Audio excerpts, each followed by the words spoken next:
Okay,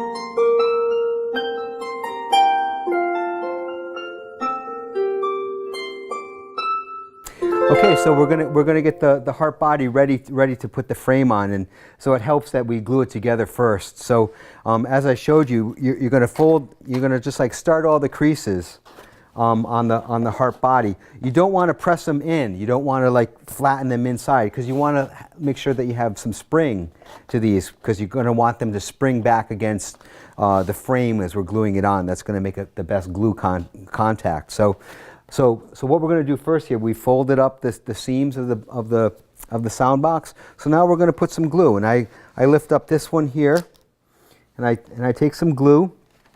I'm going to put it inside, just on the inside of this flap here. You don't need a lot, because it's just going to be cardboard on cardboard. And then while I'm doing that, I'm just going to put some down here. So that's going to glue down there when we're ready. So then the first thing I do is I do this top part, and I fold this up like this. Again, I'm not pushing this down. I'm letting it still spring. And I'm bringing these two tongues together like this, like that. And then I hold it with my thumb, and I bring this up, and I fold it over. You see that?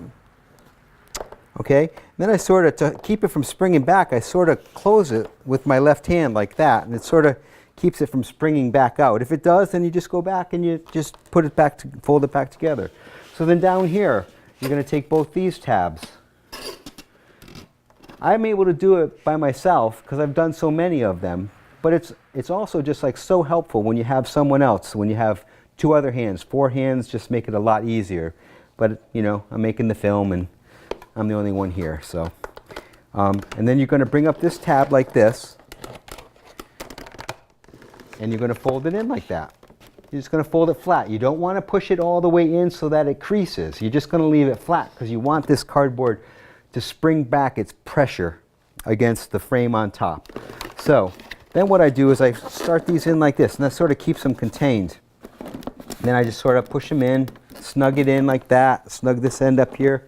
And then with this sort of at a, still very springy, mine's probably springier than yours, because yours might have been in a kit for a while, but it's still going to have the same effect. So you're going to go in, you're going to put some glue in here on this tab, on both sides of the tab.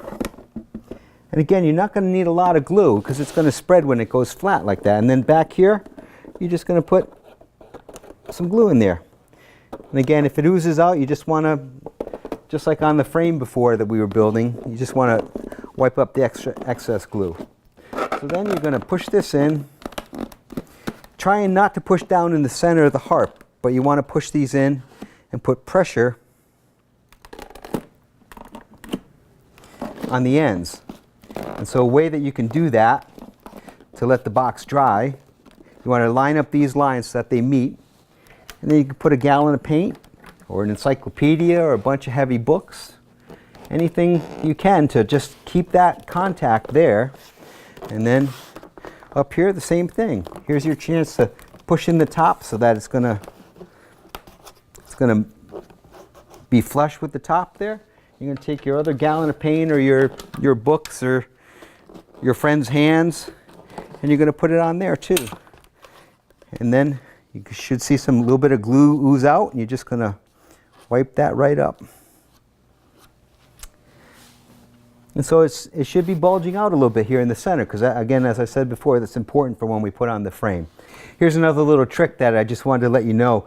Initially, when I had glued the box, I had showed you the gallon of paint all the way on the box like this. And sometimes you don't want to take away the springiness of the center of the box. So it benefits if you put a ledge off to the side that allows you can sort of move your gallon of paint or whatever weight that you're using right to the very end, and then it doesn't push in the center spring of the box. And this will also work. So here's just another option for you.